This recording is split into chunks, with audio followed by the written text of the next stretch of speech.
ಹೋಗಿದ್ದು. ನೀನು ಹುಡುಕೋದಕ್ಕೆ ನಾನು ಎಷ್ಟು ಕಷ್ಟಪಟ್ಟಿದ್ದೀನಿ ಗೊತ್ತಾ? ಯಾಕೋ ಪ್ರಶಾಂತ್, ಏನಾಯ್ತು?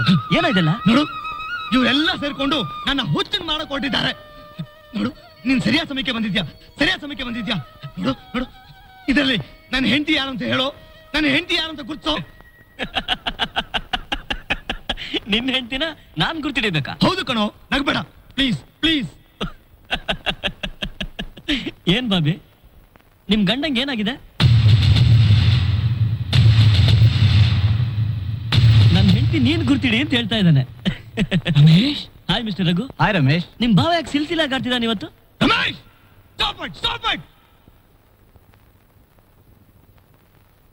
ರಮೇಶ್, ರಮೇಶ, ಬೇಡ ಕಣೋ, ಬೇಡ ಕಣೋ. ಇಂಥ ಒಳ್ಳೆ ಸಮಯದಲ್ಲಿ ನನಗೆ ಮೋಸ ಮಾಡಬೇಡ ಕಣೋ. ಇಲ್ಲೋಡು, ಇಲ್ಲೋಡು, ಏನಾಗಿದ್ಯೋ ನಿನ್ಗೆ? ಇಲ್ಲೋಡು, ಇವಳು ನಿನ್ ಬಾಬಿ ಏನೋ? ಹೇ ರಮೇಶ, ರಮೇಶ, ರಮೇಶ, ದಯವಿಟ್ಟು ನನಗೆ ಮೋಸ ಮಾಡಬೇಡ ಕಣೋ, ದಯವಿಟ್ಟು ಮೋಸ ಮಾಡಬೇಡವೋ, ಪ್ಲೀಸ್ ಪ್ಲೀಸ್. ಹೇ, ನಾನು ಯಾಕೋ ನಿಂಗೆ ಮೋಸ ಮಾಡ್ಲಿ? ಇವರೇ ಅಲ್ವೇನೋ ನಿನ್ ಹೆಂಡತಿ?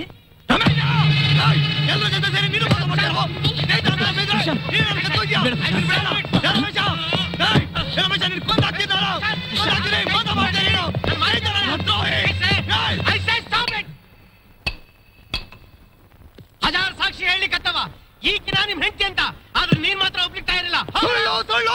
ಯಾವ ಸುಳ್ಳು? ನನ್ನ ಹೆಂಡತಿ ಅಲ್ಲ. ನೀನ್ ನನ್ನ ಹೆಂಡತಿ ಅಲ್ಲ, ಇವಳು ನನ್ನ ಹೆಂಡತಿ. ನೀನೇ ನನ್ನ ಹೆಂಡತಿ, ಇವಳು ಅಲ್ಲ. ನೀನ್ ನನ್ನ ಹೆಂಡತಿ ಅಲ್ಲ, ಅವಳೇ ನನ್ನ ಹೆಂಡತಿ. ನೀನು ನನ್ನ ಹೆಂಡತಿ ಅಲ್ಲ, ಇವಳು ನನ್ನ ಹೆಂಡತಿ. ನನ್ನ ಹೆಂಡತಿ ಬದುಕಿಲ್ಲ. ಏನಾಗಿದ್ದಾಳೆ? ನಾನೇ ಕೊಲೆ ಮಾಡಿದ್ದು.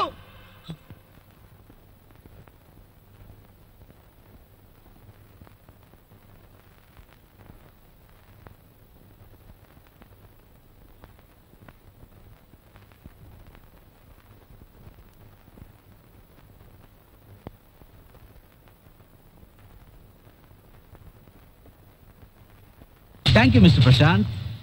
ಈ ಸತ್ಯನ ನಿಮ್ ಬಾಯಿಂದಲೇ ಹೇಳಿಸ್ಬೇಕು ಅಂತ ನಾವೆಲ್ಲರೂ ಸೇರಿ ಈ ನಾಟಕ ಆಡಿದ್ವಿ. ಯಾಕೆಂದ್ರೆ ಈ ಕೊಲೆಗೆ ಬೇರೆ ಯಾವ ಸಾಕ್ಷ್ಯಾಧಾರಗಳು ಇರಲಿಲ್ಲ. ಮಿಸ್ಟರ್ ಪ್ರಶಾಂತ್, ನಾನೊಬ್ಬ CBI ಆಫೀಸರ್. ಜೋಗ್ ಸುತ್ತಮುತ್ತ ಏರಿಯಾದಲ್ಲಿ ಪಿಕ್ನಿಕ್ ಅನ್ನೋ ನೆಪದಲ್ಲಿ ಕೊಲೆ, ರೇಪ್, ಕಳ್ಳಸಾಗಣೆ ನಡೀತಿದೆ ಅಂತ ನಮ್ಗೆ ಇನ್ಫಾರ್ಮೇಶನ್ ಬಂತು.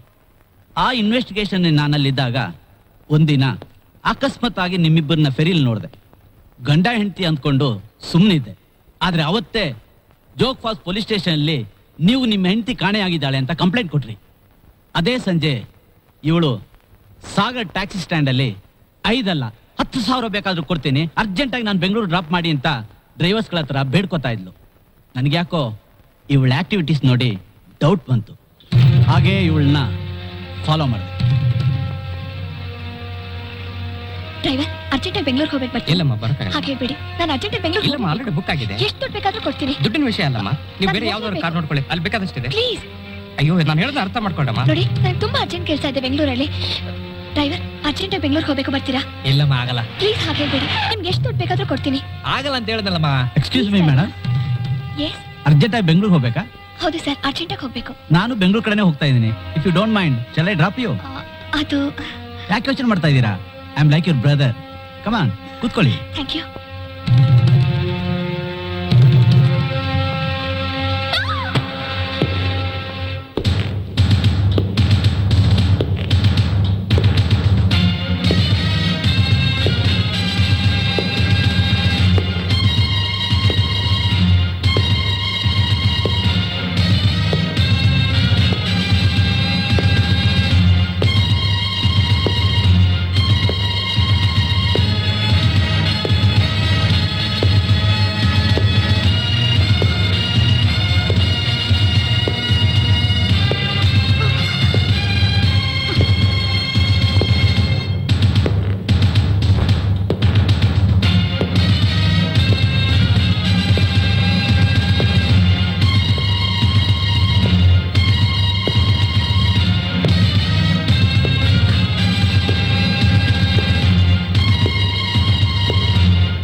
ನಂಗೆ ಗೊತ್ತಿಲ್ಲ. ಗೊತ್ತಿಲ್ಲ? ಇಲ್ಲ. ಕಾನ್ಸ್ಟೇಬಲ್,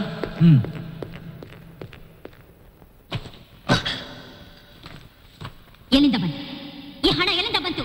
ನಂಗೆ ಗೊತ್ತಿಲ್ಲ. ಗೊತ್ತಿಲ್ವಾ? ಇಲ್ಲ.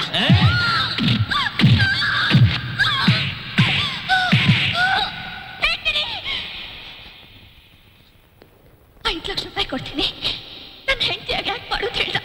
ಅಷ್ಟೇ ನಂಗೆ ಗೊತ್ತಿರೋದು, ಬೇರೇನು ಗೊತ್ತಿಲ್ಲ. ನಂಗೆ ಗೊತ್ತಿಲ್ಲ. ಸರ್, ಜೋಗ್ ಫಾಲ್ಸ್ ಹತ್ರ ಸಿಕ್ಕಿದ ಆ ಅನ್ಐಡೆಂಟಿಫೈಡ್ ಡೆಡ್ ಬಾಡಿಗೂ ಈಕೆಗೂ ಏನೋ ಸಂಬಂಧ ಇದೆ ಅಂತ ನನ್ಗೆ ಅನಿಸ್ತಾ ಇದೆ. ಎಸ್, ಇವಳನ್ನ ಇಟ್ಕೊಂಡು ಈ ಕೇಸ್ ಇನ್ವೆಸ್ಟಿಗೇಟ್ ಮಾಡಿದ್ರೆ ಕ್ರಿಮಿನಲ್ ಯಾರು ಅಂತ ಗೊತ್ತಾ?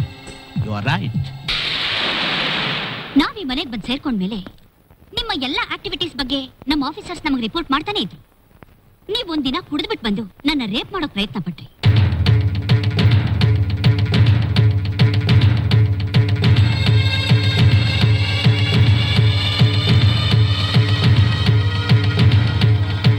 ಆವಾಗ ನಾನು ಕ್ಲೋರೋಫಾರಂ ಹಾಕಿ ನಿಮ್ ಪ್ರಜ್ಞೆ ತಪ್ಪಿಸ್ದೆ. ನೀವೇ ನನ್ನ ರೇಪ್ ಮಾಡಿದ್ರಿ ಅಂತ ನಂಬಿಸ್ದೆ. ಯಾಕೆಂದ್ರೆ ನಿಮ್ಮನ್ನ ಮಾನಸಿಕವಾಗಿ ಗೊಂದಲಕ್ಕೆ ಸಿಕ್ಕಿಸಿ ನಿಮ್ಮ ಬಾಯಿಗೆ ಸತ್ಯ ಹೇಳಿಸ್ಬೇಕು ಅನ್ನೋದು ನಮ್ಮ ಉದ್ದೇಶ ಆಗಿತ್ತು. ಈ ಕೆಲಸಕ್ಕೆ ನಿಮ್ ಫ್ರೆಂಡ್ ರಮೇಶ್, ಡಾಕ್ಟರ್ ಥಾಮಸ್, ನಿಮ್ಮನೆ ಕೆಲಸದವರು ಎಲ್ಲ ಸಪೋರ್ಟ್ ಮಾಡಿದ್ರು. ಈಗ ಹೇಳಿ ಮಿಸ್ಟರ್ ಪ್ರಶಾಂತ್, ಯಾಕೆ ನೀವು ನಿಮ್ ಹೆಂಡತಿನ ಕೊಲೆ ಮಾಡಿದ್ರಿ?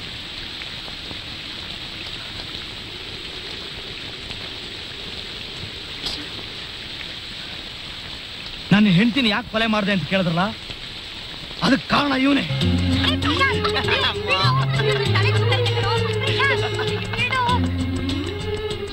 ಹೇಳ್ತೀನಿ ಇರು, ಮೊದಲು ಬಾಯಿಸಿ ಮಾಡ್ಕೋ. ಏನು ಇದೆಲ್ಲ? ಪಲ್ಲವಿಗೆ ಮೆಡಿಕಲ್ ಸೀಟು ಸಿಕ್ಕಾಯ್ತು. ಅತ್ತೆ, ಇನ್ 5 ವರ್ಷ ಆದ್ಮೇಲೆ ನೀನ್ ಡಾಕ್ಟರ್ ಹತ್ರ ಹೋಗ್ತೀಯಾ? ಡಾಕ್ಟರ್ ಅತ್ತೆ. 5 ವರ್ಷ ಆದ್ಮೇಲೆ ನನ್ ಸಮಾಧಿ ಆಗುತ್ತೆ ಅಷ್ಟೇ. ಅಮ್ಮ ಬೇಡಮ್ಮ, ಬಾಯಿ ತಪ್ಪಿ ಕೊಡ ಅಂತ ಮಾತಾಡಬೇಡಮ್ಮ. ನಿನ್ನ ಕಳ್ಕೊಂಡು ಬದುಕೋ ಶಕ್ತಿ ನನಗಿಲ್ಲಮ್ಮ. ನೋಡು, ನಿನ್ ತಾಯಿ ಇನ್ನೂ ಸ್ವಲ್ಪ ದಿವಸ ನಿನ್ ಕಣ್ ಮುಂದೆ ಚೆನ್ನಾಗಿರ್ಬೇಕು ಅನ್ನೋ ಆಸೆ ಇದ್ರೆ ಅವಳು ಓದ್ಗೊಂದು ಈಡ್ಗಾಯಿ ಹೊಡೆದು ಇವತ್ತೇ ನನ್ ಮನೆ ತುಂಬಿಸು. ಏನಂತೆ ನೀನು ಯಾವಾಗ ನೋಡಿದ್ರು ಮದ್ವೆ ಮದ್ವೆ ಅಂತ ಹೇಳ್ತಿರ್ತೀಯ. ನನ್ಗೆ ಈಗಲೇ ಮದ್ವೆ ಬೇಡ, ನಾನ್ ಮೆಡಿಕಲ್ ಓದ್ಲೇಬೇಕು, ಡಾಕ್ಟರ್ ಆಗ್ಲೇಬೇಕು. ನೋಡೆ, ನಮ್ಮ ಅಣ್ಣ ಅತ್ತಿಗೆ ಸಾಯೋದಕ್ಕೆ ಮುಂಚೆ ನಿನ್ನ ನನ್ ಮಡ್ಲಲ್ಲಿ ಹಾಕಿದ್ದು ನಿನ್ನ ಸಾಕಿ ಈ ಮನೆ ಸೊಸೆ ಮಾಡ್ಕೊಂತ ಡಾಕ್ಟರ್ ಮಾಡುವಂತಲ್ಲ. ಬಾಯಿ ಮುಚ್ಕೊಂಡು ನಾನು ಹೇಳ್ದಷ್ಟು ಕೇಳು ಅಷ್ಟೇ. ಕೇಳ್ತೀನಿ. ಈ ಮನೇಲಿ ನನ್ಗೆ ಹೇಳೋರು ಕೇಳೋರು ಯಾರಾದ್ರೂ ದಿಕ್ಕಿದ್ರೆ ತಾನೆ. ಸಾಕ್ದವ್ರು ಸಾಯಿಸಿದ್ರು ನಾನು ಸುಮ್ನಿರ್ಬೇಕು. ಹೌದು ಕಣೆ, ಅಂಗೈನಲ್ಲಿ ಇಟ್ಕೊಂಡು ಅರಿಗೆನಿ ತರ ಸಾಕಿದ್ದು ನಿನ್ ಕುತ್ತೆ ಕೊಯ್ಯೋದಿಕ್ಕಲ್ಲ. ನೀನೇನಾದ್ರೂ ಹೇಳ್ಕೊತ್ತೆ, ಅದಕ್ಕಾಗ್ಲೇಬೇಕು. ಏನೇಂದೆ? ಬಾ ಬಾ ಬಾ ಬಾ, ಅದೇ ನೀವಿಬ್ರು ಮದುವೆ ವಯಸ್ಸಲ್ಲಿ ಯಾವಾಗ್ಲೂ ಹಿಂಗ್ ಜಗಳ ಆಡ್ತೀರಾ? ನಿನಗೇನಮ್ಮ ಮೆಡಿಕಲ್ ಸೇರ್ಕೋಬೇಕು ಅಷ್ಟೇ ತಾನೆ? ನಿನಗೇನಮ್ಮ ನಾವಿಬ್ರು ಮದುವೆ ಮಾಡ್ಕೋಬೇಕು ಅಷ್ಟೇ ತಾನೆ? ಹೌದು. ಆಯ್ತು, ಮದುವೆ ಮಾಡ್ಕೊಂಡು ಮೆಡಿಕಲ್ ಸೇರ್ಕೊಂಡ್ರೆ ಆಯ್ತು. ಏನ್ ಮಾವ ನೀನು? ನಾಡಿದ್ದೆ ನಾನು ಕಾಲೇಜಿಗೆ ಜಾಯ್ನ್ ಆಗ್ಬೇಕು. ನೀನ್ ನೋಡ್ರೆ ಮದ್ವೆಗಿದ್ದೆ ಅಂತಿದ್ಯಾ? ನೀನು ಕಾಲೇಜ್ ಜಾಯ್ನ್ ಆಗೋದು ನಾಳಿದ್ದು ತಾನೆ, ನಾಳೆ ಅಲ್ವಲ್ಲ? ಅಂದ್ರೆ ಅಂದ್ರೆ ನಾಳೆನೆ ನಮ್ಮಿಬ್ರು ಮದುವೆ.